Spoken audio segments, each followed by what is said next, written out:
Hey guys, it's Ryzen. Welcome to the review for Eternal Sonata on the PlayStation 3. There are two versions of the game, for those that don't know. They are different. Unlike most separate versions of games, the 360 version is actually considered the inferior version. Not for minor reasons. It has the PS3 version actually has a rewritten script and two new playable characters, a new dungeon, so... But anyway, I will be changing up the format slightly because YouTube decided in their infinite wisdom to get rid of annotations. I cannot put an annotation link to skip the story section, so I'll be moving the spoiler story section separate from the initial story section. I'll be doing it at the end, so that way you can just get out of the video if you don't want the spoilers. But history, initial thoughts of the game, start with that. I believe the game was just a random buy from GameStop, if I remember correctly. I actually did not know there were two versions of the game, so I got kind of lucky that I bought the better version of the game.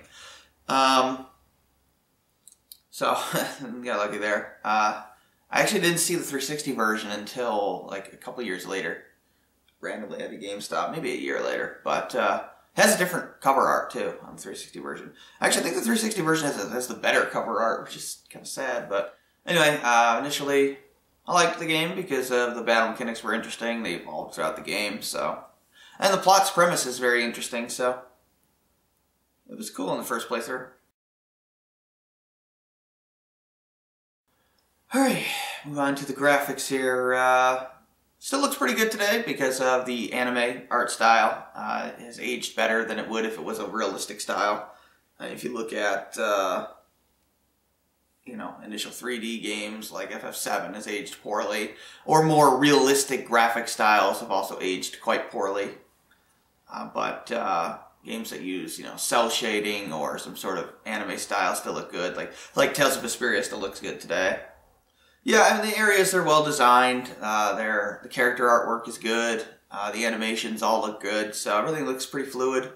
Game runs at a constant frame rate, so graphically everything's pretty good there. I'd give the graphics a 9 out of 10 pretty easily. On to the music. It's pretty good. I suppose it better be, considering the game stars Frederick Chopin. If you didn't have good music, I don't know what the hell is wrong with you. But yeah, I like the battle themes especially, particularly the regular battle theme and the boss battle themes. All of them are pretty good, and a lot of the field music is very good for the atmosphere. Like the Chorus Plains is good. And the dungeon themes are all good, town themes are good. So there's really nothing bad in the soundtrack. There's a lot of good atmosphere tracks in there too. You like the cemetery. Not something I'd listen to outside the game, but it fits the area. So there's some music I would listen to outside of the game and some that I wouldn't, but it's all very appropriate for what it's designed to do. So I give the music a 9 out of 10. Plus you have some of Frederick's piano pieces in the game, and that's pretty cool. Just for the sake of it. It's just, well, it's appropriate for the game. And obviously Frederick's piano pieces are awesome, so yeah, 9 out of 10. Alright, the plot. I'm going to start just with the generic plot. I'll give my rating, but I won't do spoilers until the end of the video. The plot is pretty unique. Has a unique premise, but despite the premise, the plot within that premise is generic, which is very disappointing, oddly enough. So, you got your basic evil emperor, go stop him. But unique setting because of this plot device, and it's strangely disappointing. Character is also kind of pretty lacking in depth, outside of Polka, Frederick, maybe Allegretto to a lesser degree. Somewhat falsetto and jazz, but the rest of them are just kind of meh. Serenade and Crescendo are pretty good, but they're bonus characters that were added to the PS4 version, so it's hard to kind of count them to begin with. The voice acting's good, though, especially for Waltz there. He's got awesome voice acting. Overall, I'm going to give the plot If I can find my review or my score. I give it a 6.5 out of 10. So mediocre cast, generic plot, but interesting premise. So, and again, I'll do the spoilers after the end of the video, after I give my final review, final score. Okay, let's move on to the gameplay. The battle mechanics are certainly unique. It's still turn-based with real-time actions. So effectively, you got your attack button, your skill button, your item button, and your block button. Blocking can only be done on the enemy's turn. I'll get to that in a second, but there is no MP, so you would think that special skills would be massively overpowered, but they're really not because it's balanced by the animation time. Skills have longer animations than normal attacks do, and normal attacks can build up echoes to make your special skills stronger.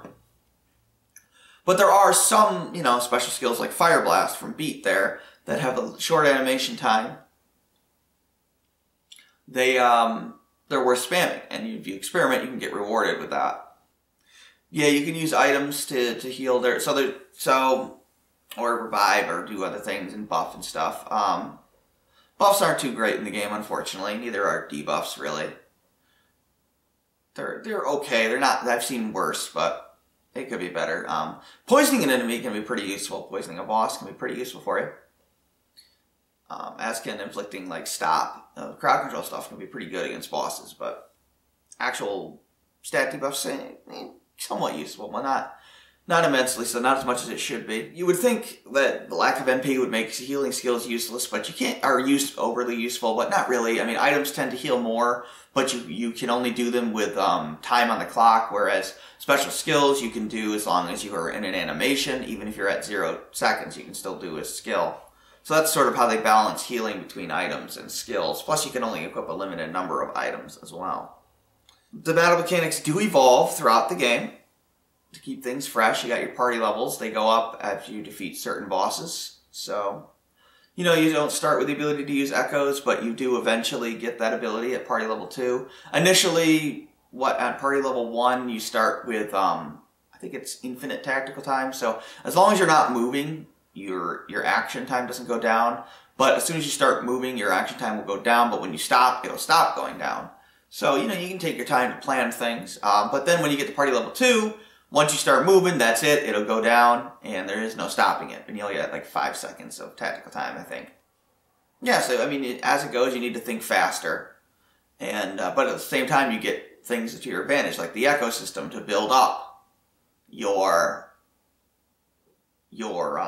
skills to do more damage, or harmony chains eventually, which can chain skills together for even more damage. There's also a light and dark system in the game where your skills will change depending on whether you're in the light or the darkness. Everybody has, some light skills and some dark skills. Usually 4 apiece, although there are exceptions to that. Typically there's a light equivalent and a dark equivalent, although again there's some exceptions to that of each skill. So you can equip, eventually you start by only equipping 1 of each, but eventually you can equip 2 of each as your party level goes up. It leads to sort of an interesting mechanic, but there are some skills that are just flat out better than others, unfortunately. So, and it's not always consistent. You'll actually get an ability down the road that's really not very good compared to an early ability that's much better. So it's kind of strange balancing there, unfortunately. There's no actual... Well, there kind of is an elemental system in the game, but I'll get to the... No, let's talk about it now. So there's these elemental weapons in the game that are very weird. They're supposed to do more damage versus light or versus dark monsters. Unfortunately, it's unclear as to what the game means by that, and nobody really seems to know. I tried my best to research it. From what I have gathered with my own personal testing with it, each enemy has an element of light, dark, or or a lot of them are both. And then you get sort of the combined attack power, plus it seems like a little bit of a bonus on top of the combined attack power of the versus light plus the base attack power, or versus dark plus the base attack power. Plus it seems like a little bit of a bonus on top of that. There's morphing enemies in the game, and those ones are easy to figure out. Like, obviously, if it's a morphing enemy, it's in light form, it's light elemental. Dark elemental, if it's in the dark form. That's logical, but there are enemies that don't morph that are either both or one or the other. There's also enemies with short, sort of light or dark circles around them, and those ones are only one of the elements, typically. Though, again, there are exceptions. It's very inconsistent, and a lot of people ignore those weapons thinking they're useless when they're actually quite good, especially two of the ultimate weapons that are those elemental weapons, but they're very, very good, but a lot of people ignore them because of really just bad in-game descriptions or explanations of that mechanic. But the blocking system, it's hard to master because a lot of the timing is really tight on it, so if you have poor reflexes, it's going to be difficult. Unfortunately, the 360 version is so much easier. A blocked attack in the PS4 version does about as much damage as an unblocked attack in the 360 version. So you can see that the failure for failing to block an attack is quite high, unfortunately. The other thing about blocking is that you either block or you don't. There is no in between. It's not like Super Mario RPG where you got the perfect block to take no damage, somewhat of an attack to take, some damage, but less than you would have if you unblocked it. There's none of that. It's either you block it or you don't. There is no in between. And it does lead to a rather frustrating game, especially in Encore mode where, one or two missed blocks and you can get a game over. What are you doing back there? I don't know what she's doing. There's also the score piece system. It's pretty stupid. There's really no indication in-game whether or not you have the right score piece to play. Essentially, there's these NPCs that will ask you to play a score piece session. You collect them. They're not labeled very well. I think there's like 30 of them in-game. 24 or 5 in a regular playthrough, and there's like an additional 4 or so in an Encore mode. And you do get rewards for them. Unfortunately, there's no indication as to which ones to play to which NPC. There's no indication of whether you've gotten all the rewards from them. There's really no indication of anything. So I don't know how you're expected in-game to figure this out. And maybe I'm missing something, but it looks like to me you have to have a guide. There is no ifs, ands, or buts. You need to use a walkthrough. And that's really bad game design. By the way, you can equip a different number of items going into battle depending on your party level. So that's another thing that increases as you go through the game. Although on Encore mode, you can select your party level, but for some reason, the item amount you can carry doesn't change. So once you've unlocked it, you've unlocked it. So that's good. You already talked about the elemental system. There's a lot of variety in the areas that you explore. You got, Fort Fermata, which actually does a great job of disguising its linearity with a moving room puzzle. You got your forest areas, forts, teleporting ruin area that I don't like, but it's different. Mountain dungeon. The exploration's fresh. I mean, there's some puzzles in the game. Not too many, but mixes it up a bit. Enemy variety is not very good, though. There's very few enemies. There's a ton of palette swaps. And you only got like 3 enemies per area. Not very exciting. And there's maybe, maybe a dozen total enemy types in the game. If that. So it's not good as far as that is concerned. The game's frustratingly difficult at times. Talked about the 360 version. So the game's overall fun to play. But you need to be aware of the unusually high difficulty for a JRPG. If you can get beyond that, I think you'll find a very good and pleasant experience in the gameplay mechanics. I give it an 8 out of 10. Replay value. Well, there is an Encore mode that you unlock when you beat the game. You load up your file, your score pieces carry over. Though you need a walkthrough to figure out how to use them. But other than that, there's a new dungeon, new equipment that makes certain characters, particularly Jazz, he gets a big improvement, a weapon, throughout the game. Because he's pretty much one of the worst characters in the game, but he gets a unique weapon in Encore mode that makes him much better for certain parts of the game. So you can sort of mix up who you're using in Encore mode. There's a new trading quest on Encore mode, because initially there's only one, but you got a second one there. You can also use any party level you want from the get-go, like I said earlier. And other than that, the game's fairly linear, so yeah. And even though you can start with the party level that lets you do harmony chains, you can't do harmony chains if you don't have 2 skills equipped. So if you haven't learned 2 skills yet, you can't do harmony chains yet. So, and that'll take a little while to be able to get that. It's about level, yeah, it depends on the character, but usually by level 30, everybody can do it, give or take. With the exception of Serenade and Crescendo, who are the 2 added characters to the PS4 version.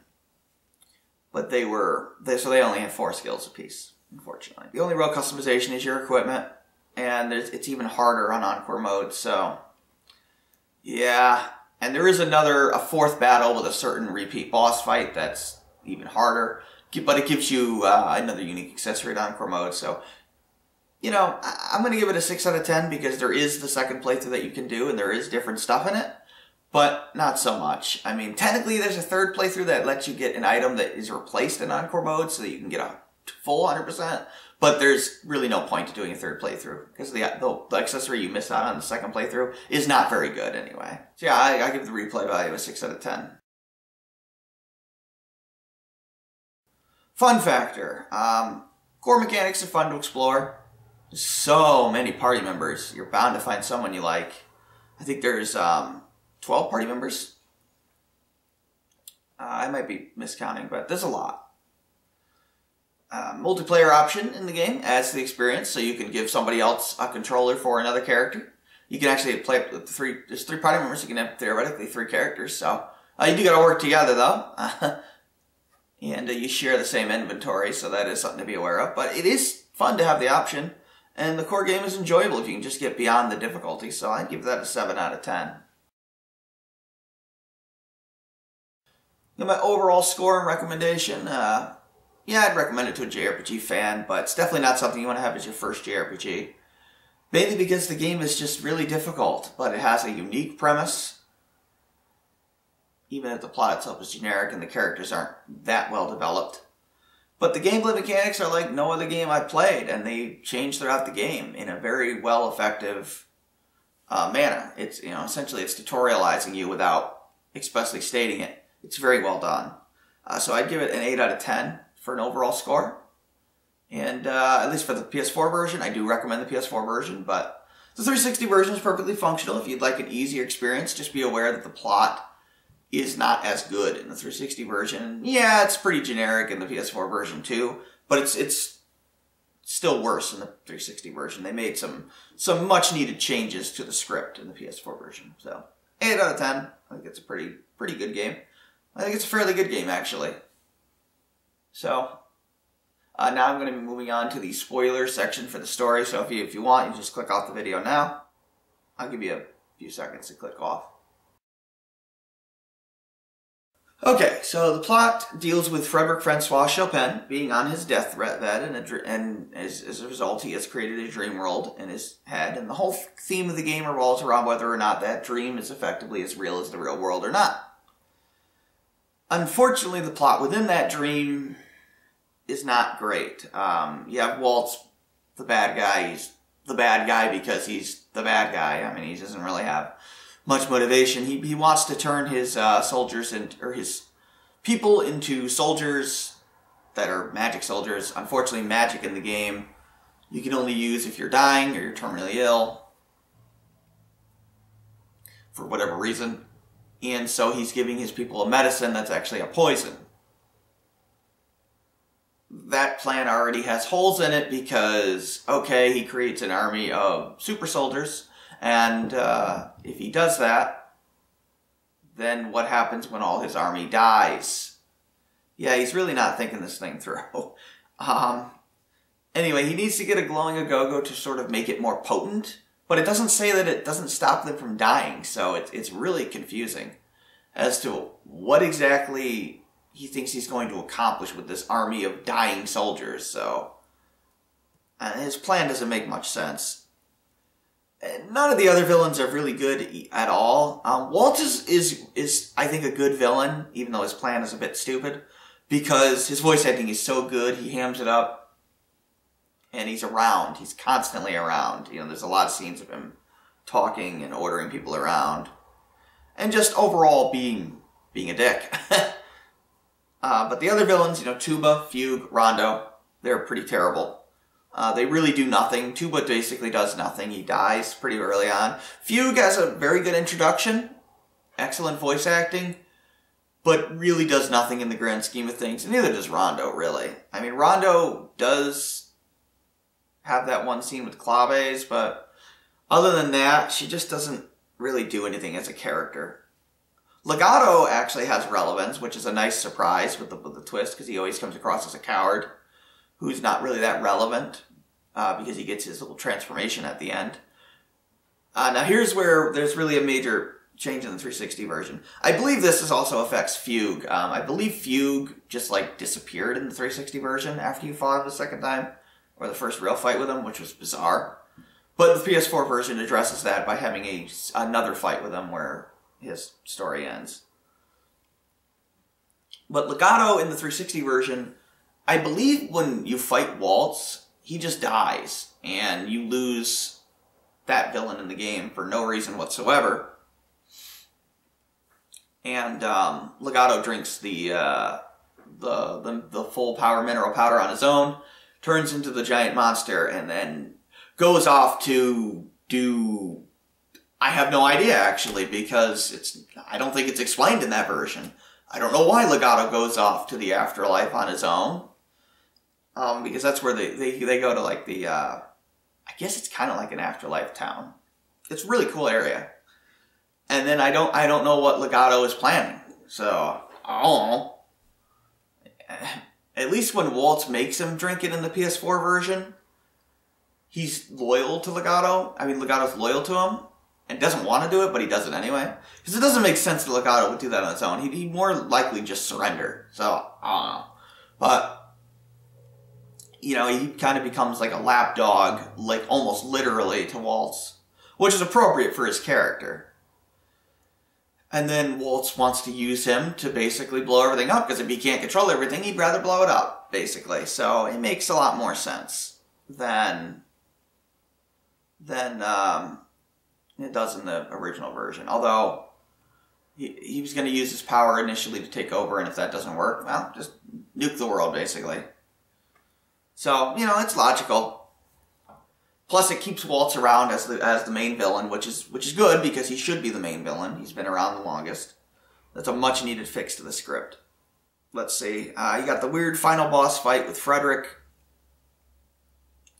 It does fit, though, because it fits with the whole theme of whether or not the dream is real or not, or whether they can become real. Polka being a representation of Frederick's sister is well done. Even the romance between Allegretta and Polka is okay. It's not a major focus of the game, but it works for what it is. The rest of the characters, though, yeah, I don't understand why they're in this game. I mean, Falsetto, Jazz, Claves, they're okay together. Falsetto and Claves and Jazz have this weird love triangle thing going on, but it really serves just to develop Falsetto. She's definitely the best of those three.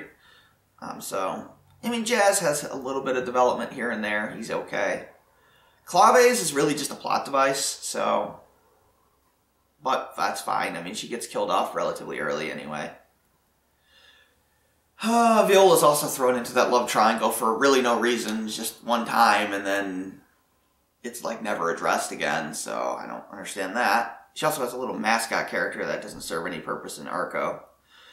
Yeah, Viola doesn't add anything to the game. She's just a goat herder that doesn't do anything. Salsa and Beat don't do anything in this game. I don't know why they're in the game. I guess at least they're comic relief. Beat has a little bit with his relationship with Allegretto, but that's about it. Salsa doesn't really do anything. I mean, she's funny at times, so... You know, at least Salsa and Beat are funny, but that's about it. March doesn't do anything, as I recall. She has no arc or anything, no development. Viola doesn't either. Neither does Salsa and Beat, like I said. I mean, they just don't really have any character arcs or development or anything. Crescendo and Serenade do, but their stuff is developed earlier, before they join the party. But they joined so late, that's fine. So, yeah, you got a pretty mediocre cast with a generic plot, but an interesting premise. There is actually two different endings in the game, but the one ending is gotten just by losing to the final boss, which is rather interesting, but not really the real ending. The ending is also ends up being pretty convoluted, but it fits for the themes.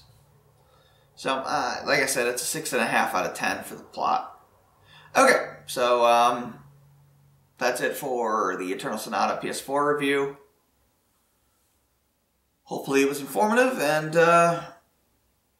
looking forward to starting Grandia pretty soon, hopefully. I'll attach this video to the playlist for both Encore and normal playthroughs.